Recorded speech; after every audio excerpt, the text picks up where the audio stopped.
Shalom Bapak Ibu. Shalom, apa kabar? Dahsyat luar biasa.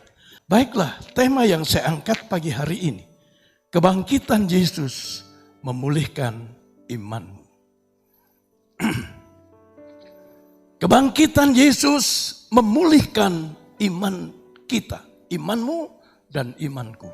Untuk itu kita akan buka bersama-sama dalam Lukas 24 ayat 13 sampai berikutnya ayat 16. Saya telah menulis, gak usah buka handphone, gak usah baca Alkitab.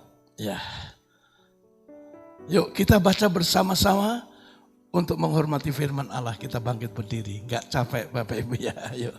1, 2, 3. Pada hari itu juga 2 orang muridnya Yesus pergi ke sebuah kampung bernama Emmaus yang terletak kira-kira 7 mil jauhnya dari Yerusalem. Dan mereka bercakap-cakap tentang segala sesuatu yang telah terjadi. Ketika mereka sedang bercakap-cakap dan bertukar pikiran, datanglah Yesus sendiri mendekati mereka, lalu berjalan bersama-sama dengan mereka. Tetapi ada sesuatu yang menghalang mata mereka, sehingga mereka tidak dapat mengenal Dia. Amin. Terima kasih, saya persilahkan Bapak Ibu Saudara duduk. Saya akan lihatkan peta perjalanan dari Yerusalem ke Emmaus. Bapak Ibu yang kekasih, tidak jauh. 7 mil itu kurang lebih 3,5 kilo. Memang zaman dulu, zaman nenek moyang kita juga kemana-mana jalan kaki Bapak Ibu. Nggak ada yang naik kendaraan seperti sekarang. 3,5 kilo itu ditempuh mungkin dalam waktu bisa 2 jam atau 1 jam saja. Jadi murid-murid yang bernama Kleopas dan teman-temannya tinggalkan Yerusalem, kembali ke kampung halamannya yang bernama Emmaus. Ada panahnya itu, tolong. Ada panahnya ya. 3,5 kilo perjalanan mereka. Bapak Ibu yang kekasih, mari kita bersama-sama. Kebangkitan Yesus memulihkan imanku dan imanmu. Memulihkan dalam bahasa Yunani-nya adalah ercetai. Ercetai dari akar kata erchomai. Kalau diterjemahkan artinya merestorasi atau memperbaiki. Khotbah saya Paskah pemulihan sama. Hanya kalau pemulihan dalam bahasa Yunani-nya berbeda. Bahasa Ibrani-nya salam. Sama diterjemahkan merestorasi atau memperbaiki. Kita punya motor yang mogok, kita perlu perbaiki supaya bisa berjalan lagi. Kipas angin kita risak, kita bawa ke tukang servis kipas angin supaya berjalan lagi. Itu maksudnya demikian. Pertanyaannya, apa yang diperbaiki oleh Tuhan melalui kebangkitannya? Apa yang direstorasi oleh Tuhan Yesus melalui kebangkitannya? Iman kita. Bapak Ibu yang kekasih, memulihkan iman kita. Ya, kalau saya referensikan dalam ayat 13 dan 16 tadi, firman Tuhan bersabda demikian. Tetapi ada sesuatu pada hari itu juga 2 orang murid-muridnya pergi ke sebuah kampung yang bernama Emmaus yang terletak kira-kira 7 mil jaraknya. Iman kita dipulihkan dalam ayat yang ke-13 sampai 16 yang kita baca tadi. Mereka dipulihkan iman mereka. Memang Kleopas dan rekan-rekannya kembali ke kampung halamannya. Karena sebenarnya takut ditangkap seperti Yesus mati di salib. Bukankah berita yang datang dari tentara Romawi mengatakan Yesus tidak bangkit, tapi mayatnya dicuri oleh murid-muridnya. Sebenarnya saksi kunci kebangkitan Yesus adalah tentara Romawi yang menjaga kubur Yesus. Dia melihat Yesus bangkit. Dia lapor komandan. Komandannya disogok, ditiap sama imam-imam dengan uang yang banyak. Jangan kau katakan Yesus bangkit. Katakan mayatnya dicuri oleh murid-muridnya. Berita itu sampai hari ini orang Yahudi tidak percaya kebangkitan Yesus. Mayatnya dicuri oleh murid-muridnya Yesus. Maka ada sebuah rekayasa. Di sebuah talpiot kuburan kuno ditemukan mumi Yesus Kristus dan Maria Magdalena dan ada 2 orang anaknya. Namun itu semua tidak mengurangi iman kita. Kleopas dan rekan-rekannya takut kalau dia ditangkap oleh tentara Romawi. Namun dalam ayat yang kita baca tadi, ayat yang ke-16, Yesus empati. Bukan sekedar simpati. Kalau simpati itu kita melihat pengemis, aduh kasihan dia pengemis. Tapi tidak memberikan apa-apa. Tapi yang namanya empati, kita belas kasihan dan kita memberi pertolongan. Yesus juga demikian, empati kepada murid-muridnya. Karena Yesus tahu ketakutan yang mereka hadapi. Pergumulan masalah yang mereka takutkan. Kembali ke Emmaus karena takut ditangkap oleh orang-orang Romawi. Bapak Ibu yang kekasih, Yesus juga empati terhadap pergumulan kita. Mungkin hari-hari ini pergumulanmu tentang usahamu yang semakin hari semakin kendor. Covid dari pandemi menjadi endemi. Sekarang sudah melandai, biarpun lebaran orang berbondong-bondong mudik, ribuan mobil bahkan jutaan mobil mudik. Tapi kita bersyukur Indonesia ada dalam rencana Tuhan.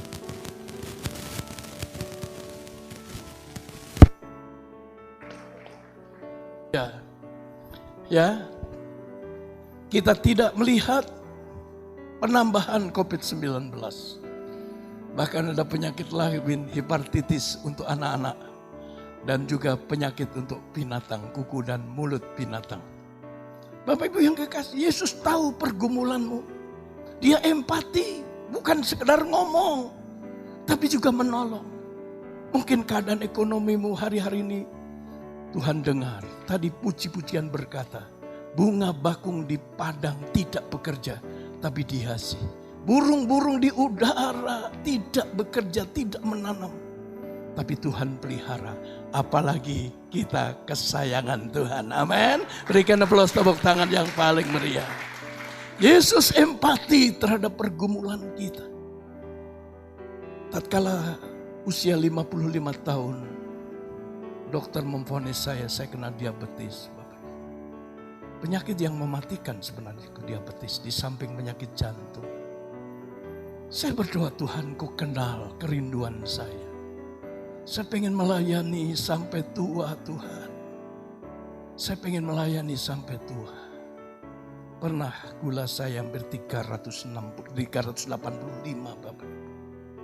Tapi puji Tuhan. Berarti sekarang kalau seumur 55, usia saya sudah 74. Berarti sekarang sudah 19 tahun. Tuhan pelihara saya. Karena saya percaya Tuhan empati. Kerinduan saya untuk melihat pertumbuhan jemaat. Pertumbuhan rohani jemaat. Saya merindu jemaat hidup diberkati Tuhan. Baru Tuhan, kalau Engkau mau angkat saya, Tuhan angkat saya. Sekalipun istri saya berkata, jangan dulu Pak, mungkin. Haleluya. Tuhan pelihara, Tuhan jaga. Tuhan empati juga terhadap Anda, apapun penyakit Anda. Dengar, kalau Anda berdoa dengan segenap hati, Tuhan pasti dengar. Kalau Anda menangis, pasti Tuhan tahu. Saya menangis Tuhan, saya rindu melihat pertumbuhan jemaat secara kuantitas dan kualitas. Kuantitas Tuhan berikan, kualitasnya juga Tuhan berikan. Banyak orang-orang baru yang siap melayani pekerjaan Tuhan di tempat ini. Ini pertumbuhan rohani yang mantap. Bahkan tiap 3 bulan kita donor darah. Ini juga pekerjaan Tuhan yang sungguh mantap. Tuhan juga empati terhadap pergumulan rumah tanggamu.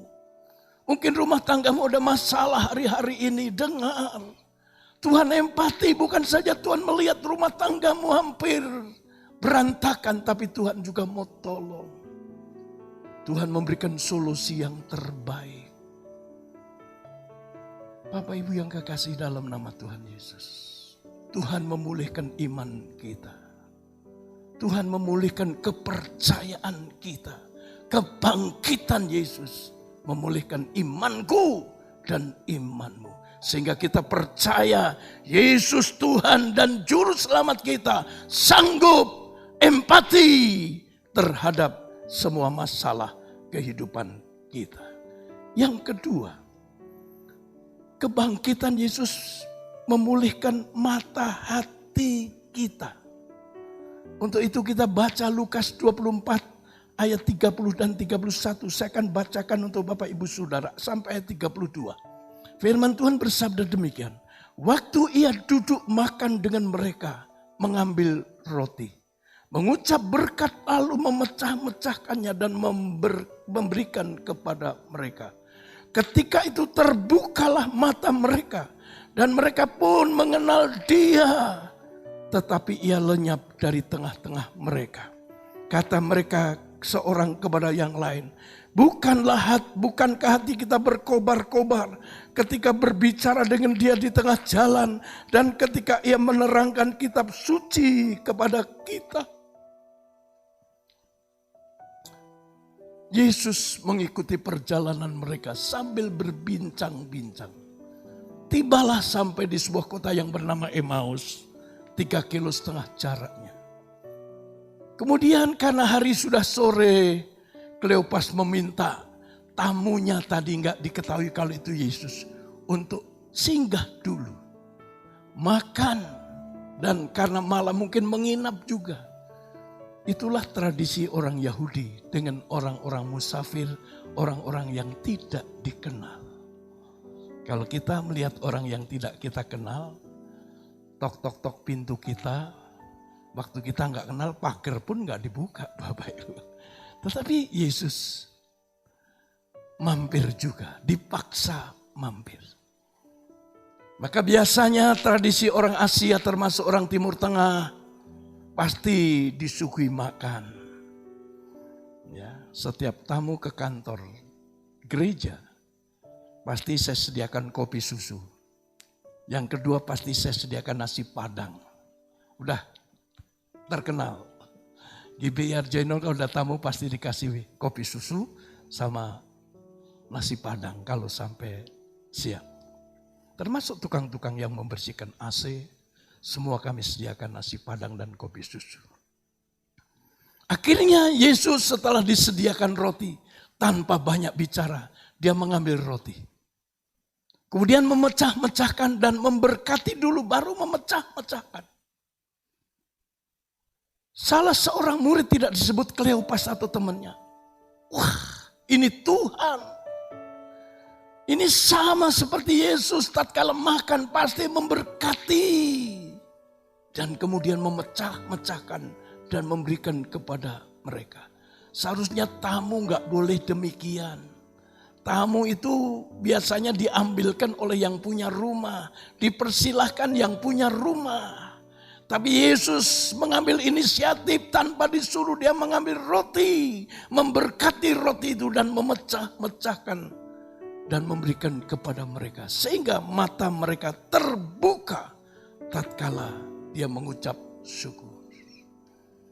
Betapa pentingnya kita mengucap syukur atas rezeki yang Tuhan berikan kepada kita. Atas makanan dan minuman yang Tuhan sediakan. Cucu saya, anak-anak David, anak-anaknya Yohan tahu. Sebelum makan, dia katakan pray, doa. Dia berdoa. Sekalipun yang kecil Arvin bahasanya masih belum jelas. Tapi dia berdoa. Kemanapun kami pergi, selalu cucu kami bertiga berdoa semuanya. Mari Bapak Ibu yang mengucap syukur untuk rezeki yang Tuhan berikan. Untuk makanan yang Tuhan berikan. So masih banyak orang yang gak bisa makan hari-hari ini. Mengucap syukur, jangan kempong, lapar, langsung teglep saja, jangan. Mengucap syukur, karena itu identitas orang-orang Kristen, identik orang-orang yang percaya Yesus. Berikan aplaus, tepuk tangan yang paling meriah. Gak peduli di rumah, gak peduli di restoran, di warung. Ucapkan syukur untuk berkat yang kusediakan. Enggak apa-apa, oh dia orang Kristen. Enggak apa-apa, puji Tuhan. Kemanapun kami pergi. Kemarin ulang tahun Lazarus sudah lewat.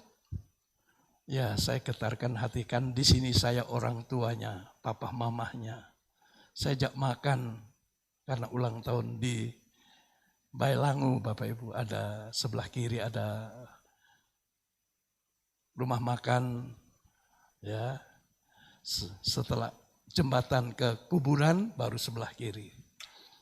Biar orang melihat kami tetap berdoa. Anaknya David Ervin berdoa. Kemudian diteruskan David berdoa untuk Lazarus. Kami perlu berdoa, mengucap syukur. Setelah mengucap syukur, mata mereka terbuka tentang ketuhanan Yesus. Yesus benar-benar bangkit. Waduh, dia bangkit imannya, benar. Apa yang dikatakan Petrus, wanita-wanita yang ke kubur Yesus, bahwa Yesus bangkit itu benar. Kubur kosong membuktikan Yesus bangkit itu benar. Mata rohani mereka terbuka. Yang tadinya ketakutan, oh karena dituduh mencuri mayat Yesus, kini bangkit kembali. Karena Yesus hidup. Yesus tinggalkan mereka, pergi, menghilang begitu saja. Bapak Ibu yang kekasih dalam nama Yesus Kristus.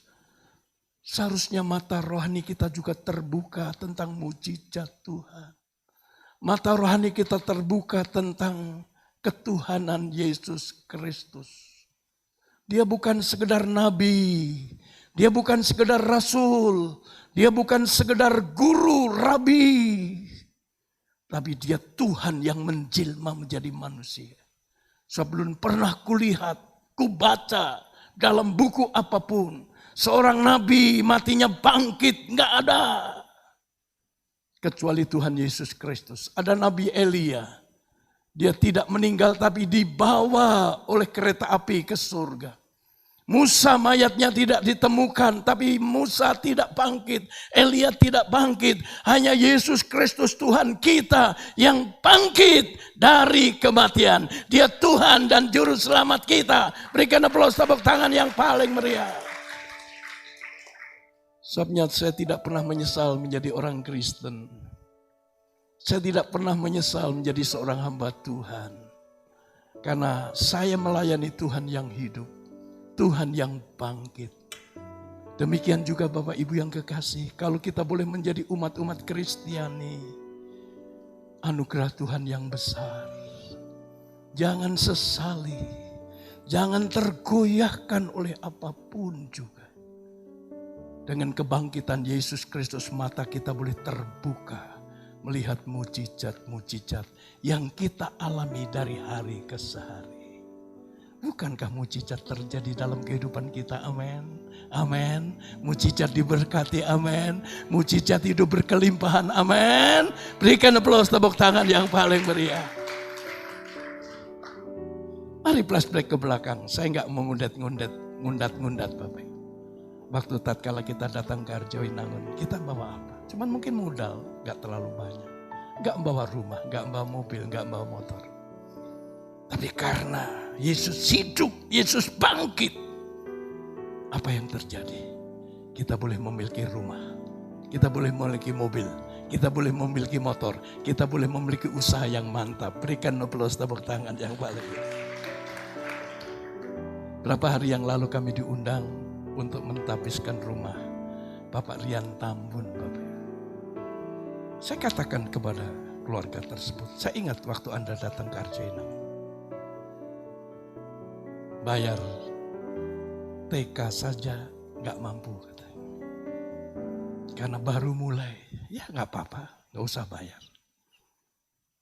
Saya ingatkan mereka, waktu rumah tangga mereka hampir bercerai. Tuhan tolong. Saya ingatkan mereka waktu mereka nggak punya anak. Tuhan jamah kandungan mereka, mereka punya anak. Ini mujizat Tuhan. Mujizat terjadi bukan saja kepada Bapak Rian Tambun, tapi kepada kita sekalian. Istri saya divonis dokter kandungannya 9,8 cm. Kemarin dia bersaksi di GBI Klo. Sebab dia berjanji dimanapun dia, gereja yang baru dia injak, dia bersaksi. Kami berdoa dan istri saya percaya mujizat. Dia lebih baik mujizat daripada operasi. Waktu itu dokter Sinaga berkata, jangan takut tante, rumah sakit saya yang bayar, operasi saya yang bayar, tante jangan mikirkan dana. Tapi istri saya pilih mujizat. Kami berdoa 3 bulan. Dan akhirnya kami ke dokter Fem Gonta di rumah sakit bersalin milik Katolik. Dokter Fem Gonta melalui USG yang baru, monitornya besar. Dia berkata, enggak ada apa-apa Ibu Pendeta. Normal, anaknya berapa? 3 kok normal. 3,6 cm normal. Perawan itu 3 cm besar peranakannya. Tapi kalau punya anak 3,6 itu normal. Mujizat terjadi. Berikan aplaus tepuk tangan yang paling meriah. Bukankah mujizat juga terjadi dalam kehidupan kita? Sebabnya terbukalah mata rohanimu untuk melihat mujizat. Demi mujizat. Mujizat demi mujizat. Sekalipun kadang-kadang kita berontak. Mujizat kok begini Tuhan. Mujizat kok suamiku mati. Mujizat kok tokoku begini dan sebagainya. Mujizat kok. Justru itulah. Kalau kita nggak mengalami sesuatu yang tidak mengenakan dalam hidup kita. Kita tidak pernah melihat mujizat Tuhan yang terjadi. Mujizat yang terjadi. 5 Januari tahun 76 gereja kita dibongkar. Gereja seperti warung suike kecil. Ibu Beni pasti tahu dulu. Kecil. Waktu dibongkar saya nggak diberi tempat. Tidak dipinjami rumah, tidak dikontrakkan. Pokoknya diusir dari gereja. Kemana saya harus pergi? Ya terpaksa saya tinggal di pondok mertua indah. Memang mertua saya mengharapkan anak perempuannya jangan pindah dari rumah. Mujizat terjadi Bapak Ibu. Rumah itu sekarang kami sudah susuki. Kakak dan adik istri saya menjadi milik kami. Dan rumah itu sekarang saya atas namakan 3 orang anak saya. Iin, David, dan Yohan.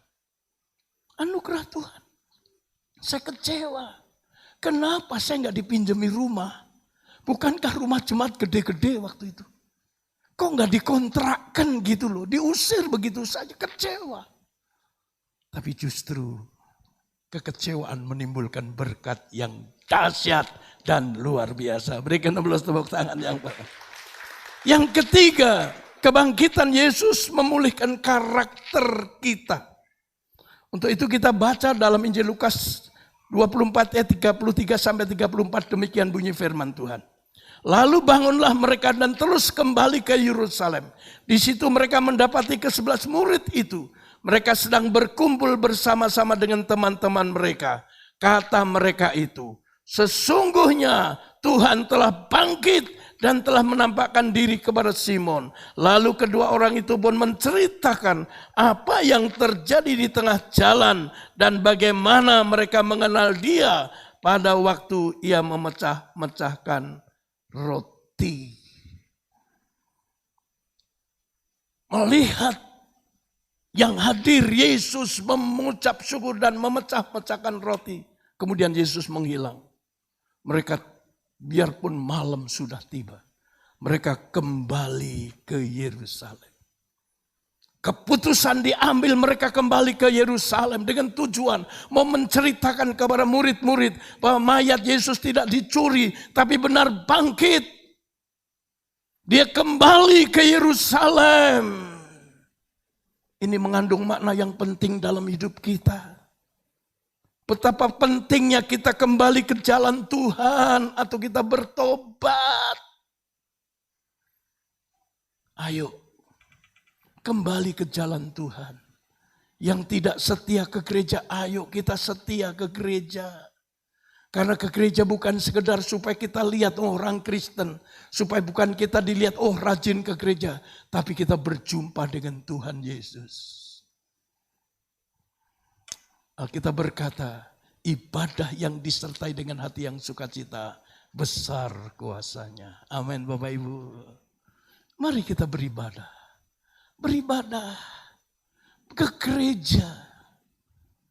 Karena Tuhan sudah memberkati hidup kita. Tuhan sudah memberkati hidup kita. Mari kita bertobat kembali ke jalan yang benar. Kita kembali melayani pekerjaan Tuhan. Apapun tugas yang diembankan kepada Bapak Ibu Saudara. Mari kembali. Yang tadinya mabok, ayo kembali, jangan mabok. Karena mabok itu merusak. Ya, saya peringatkan Bapak Ibu yang masih merokok, ayo stop merokok. Karena merokok itu merusakkan diri. Saya ingat papa mertua saya divonis kanker paru-paru stadium 4B. Dia hanya dirawat di rumah sakit kalau tidak salah cuma 7 hari. Dia mengembuskan napas. Karena dia ngerokoknya kuat, sehari bisa 4 gembok. Bahkan lebih mungkin terus kayak kereta api terus. Saya pernah peringatkan, Pak berhenti merokok Pak. Ya dia berkata, duluan penyakit atau duluan merokok katanya. Mari kita perlu bertobat. Kalau Anda selingkuh mungkin, ayo bertobat. Apa artinya selingkuh? Selingan indah keluarga utuh gitu. Anda tetap memiliki istri yang sama tapi tetap dengan wanita lain. Bertobat. Mari kita bertobat ke jalan yang benar. Kembali ke Yerusalem. Jangan tinggal di Emmaus, kembali ke Yerusalem. Jangan nunggu Tuhan pukul dulu. Jangan tunggu Tuhan mendatangkan malapetaka dulu dalam hidup kita.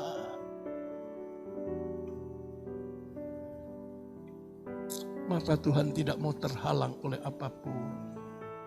Apapun yang menghalangi mata Tuhan, pasti Tuhan ambil. Anakmu yang menghalangi matamu melihat Tuhan gak setia ke gereja. Anakmu yang diambil Tuhan. Betapa sedihnya kalau anak kita dipanggil pulang Tuhan. Apapun yang menghalang. Kalau suami menghalangi matamu melihat Tuhan. Suamimu yang diambil. Bukankah pernah saya katakan dalam khotbah Paskah kemarin. Istrimu yang menghalang, istrimu yang diambil. Usahamu, tokomu yang menghalangi matamu tidak melihat Yesus. Usaha dan tokomu yang diambil Yesus. Betapa pentingnya kita kembali bertobat. Mengapa kita perlu bertobat? Karena akhir zaman sudah dekat. Akhir zaman sudah dekat Bapak Ibu. Tanda-tanda telah terjadi. Apa yang terjadi kalau Rusia mempergunakan bom nuklirnya? Karena Rusia terdesak, Amerika, Eropa mengecam. Akhirnya perang nuklir. Apa yang terjadi kalau Korea Utara dan Korea Selatan masih berperang sampai hari ini? Korea Utara punya nuklir. Bom yang terjadi di Hiroshima dan Nagasaki masih menyisakan sampai hari ini. Kota tersebut kota yang mati. Chernobyl yang bocor tenaga nuklirnya, tenaga listrik dari nuklir bocor. Masih mensisakan penderitaan sampai hari ini. Ayo, kejahatan yang semakin hebat. Modus-modus kejahatan. Bukan saja mencuri, membunuh, merampok. Tapi kejahatan-kejahatan intelektual yang sangat hebat. Berapa banyak saudara-saudara kita yang hancur ekonominya, hancur uangnya karena tertarik dengan investasi bodong hari-hari ini. Karena bunganya tinggi sekali.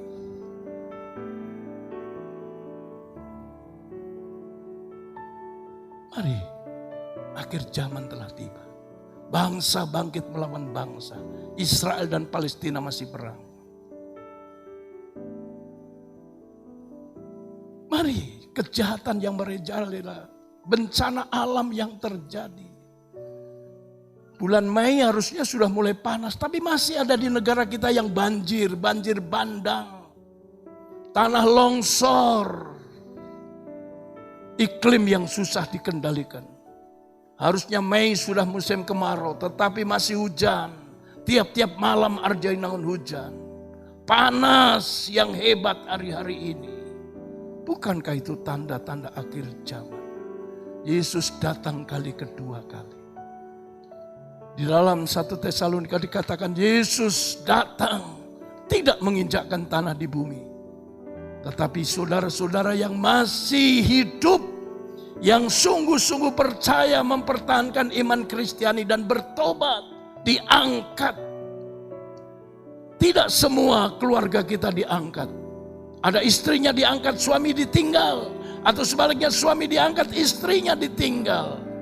Anaknya diangkat, orang tuanya ditinggal. Atau orang tuanya diangkat, anaknya ditinggal. Kalau kita mati dalam Kristus. Berbahagialah orang yang mati dalam Kristus. Amin Bapak Ibu. Karena dia boleh menempati kerajaan surga. Kita bangga kalau suami-suami kita yang meninggal, istri-istri kita yang meninggal dalam Kristus. Memang perpisahan harus terjadi. Tapi perpisahan sementara, kita akan berjumpa nanti di dalam kerajaan surga. Asal suami atau istri kita meninggal di dalam Kristus. Amin Bapak Ibu. Berikan aplaus tepuk tangan yang paling meriah. Kesimpulan dari khotbah saya. Mari kebangkitannya memulihkan iman kita. Camkan dan renungkan firman Allah. Tuhan Yesus memberkati kita sekalian.